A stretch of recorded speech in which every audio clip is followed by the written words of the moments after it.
மூவொரு இறைவன் பெருவிழா, திரித்துவமும் திருமணமும் என்று நமது அடிப்படை முதல் விசுவாசமாகிய ஒரே கடவுள் மூன்று ஆட்களாய் இருக்கின்றார் என்ற பரிசுத்த தமத்திருத்துவம் அல்லது மூவொரு இறைவன் பெருவிழாவை நாம் கொண்டாடுகின்றோம். நமது விசுவாசமே நாம் ஒரே கடவுளை நம்புகின்றோம். அவர் மூன்று ஆட்களாய் இருக்கின்றார். இது எப்படி? ஒரே கடவுள் எப்படி மூன்று ஆட்களாக இருக்க முடியும்? மூன்று கடவுளாக வேண்டுமானால் இருக்கலாம் அல்லவா என்பது நமது சிறு ஞானத்தில் எழக்கூடிய ஒரு கேள்வி.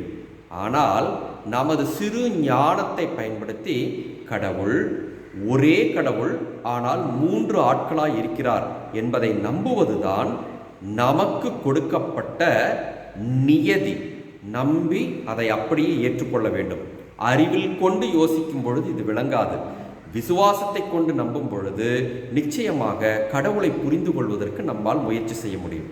அன்பார்ந்தவர்களே, கடவுளை மூவொரு இறைவனை புரிந்து கொள்ள வேண்டுமென்றால் அவருக்கு உள்ள 5 பண்புகளை நாம் தெரிந்து கொள்ள வேண்டும். அப்பொழுதுதான் பரிசுத்த தமத்திருத்துவம் அல்லது மூவொரு இறைவனை பற்றி நமக்கு நன்றாக விளங்கும். அவைகளெல்லாம் என்னென்ன? இந்த மூவருக்கும், அதாவது தந்தை, மகன், தூயாவி, இந்த மூன்று ஆட்களுக்கும் ஒரே ஞானம், ஒரே அன்புறவு, ஒரே திருவுளம், ஒரே வல்லமை, ஒரே இறைத்தன்மை ஆகிய 5 பண்புகள் உள்ளன. ஆகவேதான் இவை எல்லாமே ஒன்றாக இருப்பதால் தான் இவர்கள் மூவருமே ஒரே கடவுள் என்று அழைக்கப்படுகிறார்கள். வாருங்கள், அது எப்படி என்று நாம் தியானித்து பார்ப்போம். முதலாவதாக ஒரே ஞானம். ஞானம் என்றால் என்ன? அறிவு, அனுபவம், அனுபவ அறிவு, நுண்ணறிவு ஆகியவற்றை பயன்படுத்தி செயலாற்றும் திறனையே நாம் என்னவென்று அழைக்கின்றோம்? ஞானம் என்று அழைக்கின்றோம். இந்த ஞானம் தந்தையாகிய இறைவனுக்கு எப்படி இருந்தது? தொடக்க நூல் புத்தகத்திற்கு சென்று பார்த்தால் அவர் தொடக்கத்திலிருந்து 6 நாட்கள் எவ்வளவு அழகாக வரிசை கிரகமாக இந்த உலகத்தை படைத்தார் என்பது அவரது ஞானத்தின் வெளிப்பாடாக நம்மால் புரிந்து கொள்ள முடியும். இரண்டாவதாக, இயேசு கிறிஸ்து என்னும் மகனுக்கு எவ்வாறு ஞானம் இருந்தது? நற்செய்தியை எடுத்து படித்து பார்ப்போமே. பல பேர் அவரை கேள்விக்கணைகளால் துளைத்தெடுத்தார்கள். அவரை சிக்க வைக்க வேண்டும் என்று கூட நினைத்தார்கள். ஆனால் அவர் அதிலெல்லாம் சிக்கினாரா என்று கேட்டால் இல்லவே இல்லை.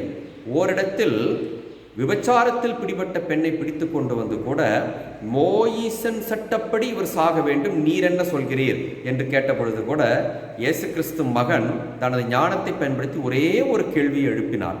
உங்களில் பாவம் இல்லாதவன் முதல் இந்த பெண் மீது கல்லெறியட்டும் என்று சொன்னார். அத்தோடு சரி, எல்லோரும் கலைந்து போய்விட்டார்கள்.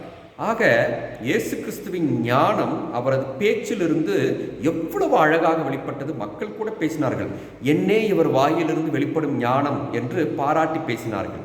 அதே போல தூய ஆவியாரை பாருங்கள். பெந்தகோஸ்தே நாளில் எல்லோர் மீதும் அவர் இறங்கி வந்தார். இறங்கி வந்த பொழுது எல்லோரும் பல்வேறு மொழிகளில் பேசத் தொடங்கினார்கள்.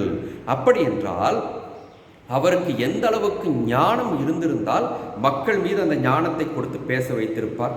பரிசுத்த ஆவியின் கொடைகளில் முதல் கொடையே என்ன தெரியுமா? ஞானம். ஆக இந்த 3 ஆட்களுக்குமே ஒரே ஞானம் இருப்பதை நம்மால் புரிந்து கொள்ள முடிகின்றது. இரண்டாவதாக ஒரே அன்புறவு. இந்த அன்புறவு என்று வரும்பொழுது தந்தை, மகன், தூயாவி 3 பேருமே ஒருவரை ஒருவர் விட்டு கொடுக்காமல் அன்பு செய்கின்றார்கள். தன்னை பற்றி பேசுவதை விட மற்ற ஆட்களை பற்றி பேசுகிறார்கள். அதாவது மற்ற ஆட்களை பற்றி பெருமையாக உயர்த்தி பேசி தங்களது அன்பை வெளிப்படுத்துகிறார்கள். எப்படி தெரியுமா? தந்தையாகிய இறைவனை பாருங்கள்.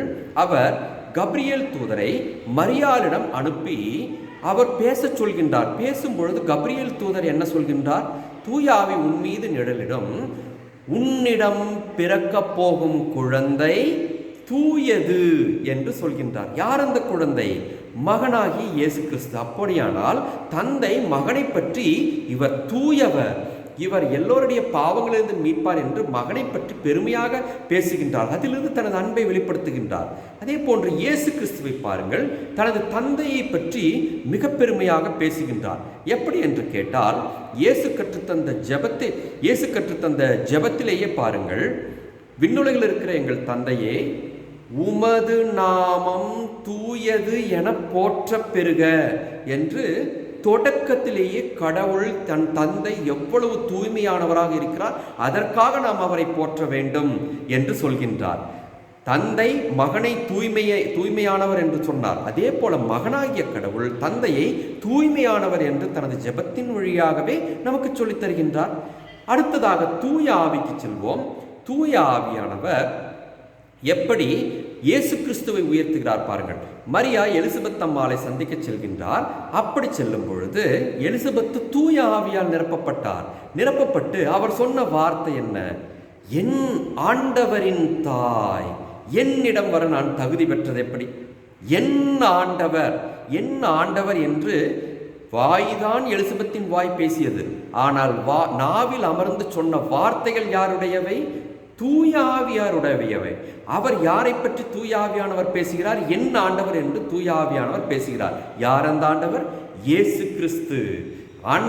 இயேசு கிறிஸ்து, மகனாகி இயேசு கிறிஸ்து ஆண்டவர் என்ற ஒரு வார்த்தையை தூய ஆவியானவர் பயன்படுத்தினார் என்பது நமக்கு தெளிவாக தெரிகிறது அல்லவா? ஆக இந்த 3 பேருமே ஒருவருக்கொருவர் விட்டு கொடுக்காமல் அன்பு செய்கிறார்கள். ஒரே அன்புறவு உள்ளது. அந்த அன்புறவை எப்படி வெளிப்படுத்தினார்கள்? மற்றவர்களை உயர்த்தி பேசுவதன் வழியாக வெளிப்படுத்தினார்கள். 3வது குணம் ஒரே திருவுளம். திருவுளம் என்றால் என்ன? விருப்பம். 3 பேருக்குமே ஒரே விருப்பம் தான் இருந்தது. தனித்தனியான விருப்பமெல்லாம் இல்லை என்பது மிக தெளிவு. எப்படி என்று கேட்கிறீர்களா? ஒரு நல்ல உதாரணம். கப்ரியேல் தூதர் மரியாவிடம் சென்று மங்கள வார்த்தையை சொல்கின்ற பொழுது இது எப்படி ஆகும்? நான் கன்னிப்பெண் ஆயிற்றே என்றெல்லாம் சொல்லும் பொழுது கப்ரியேல் தூதர் என்ன சொல்கின்றார் பாருங்கள். தூய ஆவி உன்மீது நிழலிடும். தூய ஆவியை பற்றி பேசுகின்றார். அதனால் பிறக்கப் போகும் குழந்தை தூயது, அவர் கடவுளின் மகன் என அழைக்கப்படுவார். கடவுளை பற்றி பேசுகின்றார், தந்தையை பற்றி. அவர் எல்லா மக்களையும் தன் பாவங்களிலிருந்து மீட்பார். யார் அந்த அவர்? இயேசு கிறிஸ்து. ஆக இந்த ஒரே ஒரு நிகழ்ச்சியின் வாயிலாக தந்தை, மகன், தூயாவி 3 பேருக்குமே ஒரே விருப்பம் தான் இருந்தது என்பது தெளிவாகிறது அல்லவா? அது என்ன விருப்பம்? 3 பேரும் சேர்ந்துதான் முடிவெடுத்து விருப்பப்பட்டு இயேசு கிறிஸ்துவை இந்த உலகத்திற்கு அனுப்பி அவர் தன் பாடுகள் வழியாகவும் உயிர்ப்பின் வழியாகவும் மக்களை பாவங்களிலிருந்து மீட்டெடுக்க வேண்டும் என்று திருவுளம் கொண்டார்கள். 3 பேருக்கும் வேறு திருவுளமே இல்லை, ஒரே திருவுளம் என்பது தெளிவாகின்றது. அதே போன்று மற்றொரு உதாரணம் பாருங்கள். இயேசு கிறிஸ்து தனது வாயாலேயே அதை அழகாக சொல்கின்றார். அவர் கற்றுத்தந்த ஜெபத்தை பாருங்கள். விண்ணுலகில் இருக்கிற எங்கள் தந்தையே, உமது திருவுளம் விண்ணுலகில் செய்யப்படுவது போலவே மண்ணுலகிலும் செய்யப்படுவதாக என்று சொல்கின்றார். அப்படி என்றால் இந்த 3 பேருக்குமே இயேசு கிறிஸ்துவே வெளிப்படையாக சொல்லிவிட்டார். 3 பேருக்குமே ஒரே திருவுளம் தான் இருக்கிறது என்பது தெளிவாகிவிட்டதல்லவா? 4வதாக ஒரே வல்லமை. வல்லமை என்றால் சக்தி, வலிமை. ஆங்கிலத்தில் பவர் என்று சொல்வார்கள் அல்லவா? அந்த வலிமையை நாம் எப்படி பார்க்கின்றோம்? தந்தையாகி இறைவனை பார்க்கும் பொழுது படைப்பின் வழியாக அவரது வலிமையை பார்க்கின்றோம். மகனை பார்க்கும் பொழுது அவர் செய்த புதுமைகள் வழியாகவும் போதித்த போதனை வழியாகவும் அவரது வாயிலிருந்து வெளிப்பட்ட ஞானத்தின் வழியாகவும் அவரது வல்லமையை பார்க்கின்றோம். அதே போல தூய ஆவியானவர் புனிதப்படுத்தும் பணியை மேற்கொள்கின்றார். பெந்தகோஸ்தே நாளில் அவர் எவ்வாறு 5000 பேரின் மேலும் இறங்கி வந்து புனிதப்படுத்தும் நிகழ்ச்சியை மேற்கொண்டார் என்பதை இந்த வல்லமை வாயிலாக நம்மால் அறிந்து கொள்ள முடியும். இந்த 3 நிகழ்ச்சிகளிலும் சரி 3 பேருமே ஒரே இடத்தில் இருக்கிறார்கள் என்பதுதான் நாம் தெரிந்து கொள்ள வேண்டிய ஒரு உண்மையிலும் உண்மையான ஒரு செய்தி. தனித்தனியாக அவர் செயல்படவில்லை. வல்லமையை வெளிப்படுத்துவதற்கு ஒரு ஆள் செயல்படும் பொழுது அந்த இடத்தில் 3 பேருமே இருந்து வல்லமையை வெளிப்படுத்தினார்கள் என்பதுதான் உண்மை. 5வதாக ஒரே இறைத்தன்மை. இன்றைய நற்செய்தி வாசகத்தை படிக்கும் பொழுது இயேசு கிறிஸ்து மிக தெளிவாக அதை விளக்கிவிட்டார். எங்கள் 3 பேருக்குமே, தந்தை, மகன், தூயாவி 3 பேருக்குமே ஒரே இறைத்தன்மை உண்டு என்பதை விளக்கிவிட்டார். எப்படி? நீங்கள் சென்று நற்செய்தியை போதியுங்கள்.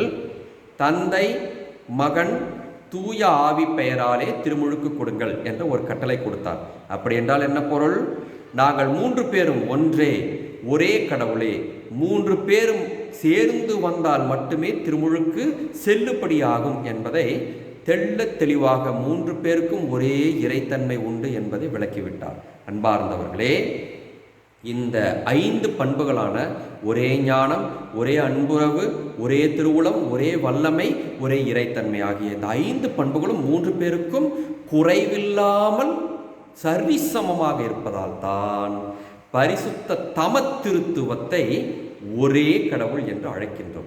சரி, இதை எப்படி நாம் திருமணத்தோடு நாம் தொடர்பு படுத்துவது? திருமணத்திற்கு சென்று பார்ப்போமே. ஒரு ஆணும் பெண்ணும் ஒரு கடவுள் ஆசீர்வாதத்தோடு குடும்ப வாழ்க்கையில் இணைவதுதான் திருமணம் என்று நாம் அழைக்கின்றோம். அப்படி அழைக்கப்படும் பொழுது இந்த திருமணத்தை உற்று நோக்கி பார்த்தோம் என்றால், கடவுள் தொடக்கத்திலேயே நம்மை ஆணும் பெண்ணுமாக படைத்து திருமணத்தில் இணைத்து வைத்தார். அப்படி என்றால் நாமெல்லாம் யார் சாயலாக படைக்கப்பட்டோம்? கடவுள் சாயலாக படைக்கப்பட்டோம். கடவுள் என்றால் யார்? 3 ஆட்களாக இருக்கக்கூடிய மூவொரு இறைவன் சாயலாக தான் படைக்கப்பட்டிருக்கின்றோம். அப்படி என்றால் நமக்கு என்ன இருக்க வேண்டும்?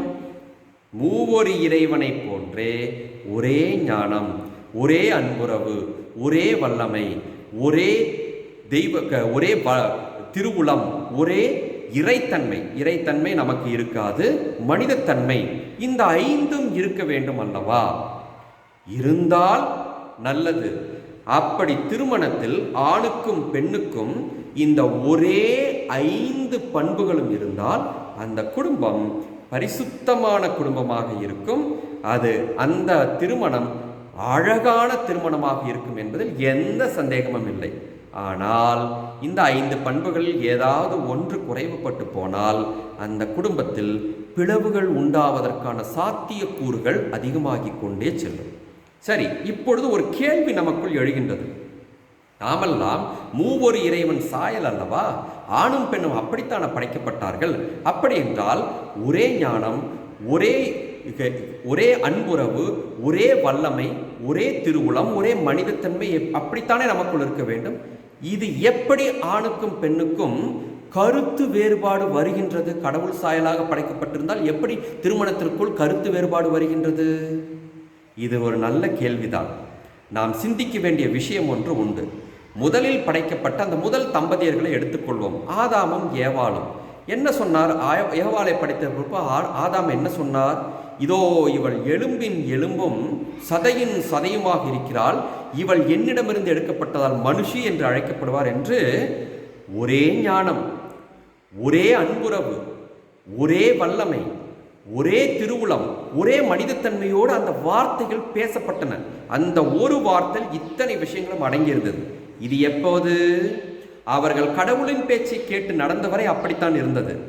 ஆனால் கடவுள் பேச்சை விட்டு விலகி பிசாசின் பேச்சை எப்பொழுது கேட்டார்களோ அந்த தருணத்திலிருந்தே ஏவாளின் ஞானம், ஆதாமின் ஞானம் என்று 2ஆக பிரிந்தது.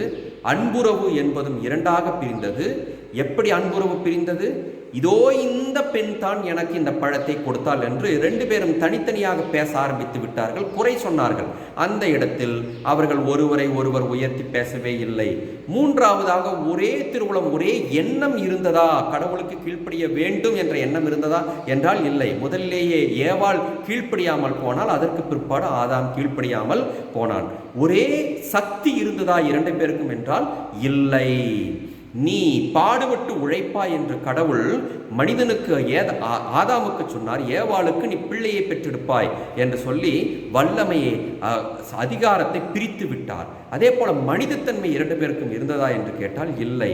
பாலின பாகுபாட்டோடு அவர்கள் நடந்து கொண்டார்கள். அன்பார்ந்தவர்களே, எப்பொழுது இந்த 5 குறைகளும், இந்த 5 பண்பில் இருக்கக்கூடிய குறைகளும் களையப்படுகின்றதோ அப்பொழுது அந்த குடும்பம் பரிசுத்த தமத்திருத்துவத்தை ஒத்த குடும்பமாக இருக்கும் என்பதில் எந்த சந்தேகமும் இல்லை.